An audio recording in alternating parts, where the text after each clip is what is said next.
5 சதுரங்களால் ஆக்கப்பட்ட இவ்வுருவின் சுற்றளவு 40 சென்டிமீட்டர். இதன் ஒரு சதுரத்தின் சுற்றளவு யாதுன்னு கேட்டிருக்கு. இதுல 5 சதுரத்தால் ஆக்கப்பட்ட ஒரு தந்திருக்கு. இந்த சுற்றளவு 40 சென்டிமீட்டராம். அப்ப இதுல ஒரு சதுரத்தின் சுற்றளவு என்னன்னு கேட்டிருக்கு. இப்ப நாங்க இதுக்கு 1 2 3 4 5 6 7 8 9 10 கோடுகள் இருக்கு. அப்ப நாங்க 40 10ஆல பிரிப்போம்.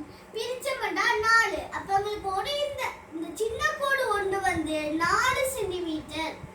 இனி ஒரு 5 சதுரங்களால ஆக்கப்பட்ட உருவுல ஒரு சதுரத்துக்கு எவ்வளவு சுற்றளவு காணணும்.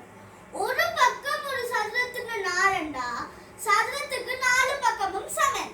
அப்ப நாங்க நன்னாங்கு 16 சென்டிமீட்டர் அந்த ஒரு சதுரத்தின் சுற்றளவு.